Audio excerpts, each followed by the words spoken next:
Class 10 আমি এটা important formula coordinate জ্যামিতি কেনেকৈ মনত ৰাখিব পাৰে তাৰ পৰা এটা ট্ৰিক দিম। এই ট্ৰিকটো হ'ল এনেকুৱা, প্ৰথমতে আমি এটা ত্ৰিভুজ আঁকিম, ত্ৰিভুজত কোঅৰ্ডিনেটবিলাক আমি এনেকৈ ড্ৰ কৰিম। আৰু প্ৰথমতে আমি এইটো জানাই হাফ দিব লাগে এটা ত্ৰিভুজৰ খালি, আৰু তাৰপিছত ইয়াৰ প্ৰথমতে এক্স কোঅৰ্ডিনেট ল'ম x1, আৰু তাৰপিছত ইয়াৰ এইটো নাচাবে, এইটো তাৰপিছত কি ক'ম y কোঅৰ্ডিনেট, y মানে y ভাৰ্টেক্স মাহা চাম, মানে এইটো নাচাওঁ, প্ৰথমতে এইটো আৰু এইটো চাম। আৰু যেতিয়া আমি x2 ল'ম তেতিয়া x2 নাচাওঁ, এইটো আৰু এইটো চাম। আৰু যেতিয়া x3 চাম তেতিয়া x3 y কোঅৰ্ডিনেট নাচাওঁ, এইটো আৰু এইটো চাম।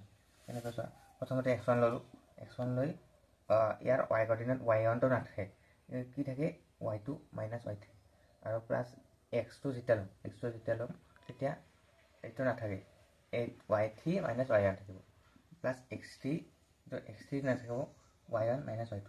তো এনেদৰে এইটো মনত ৰাখিব পাৰা, আৰু এইটো ইয়াৰ কুৱেশ্যন হয়, তোমালোকে কৰিবা এইটো।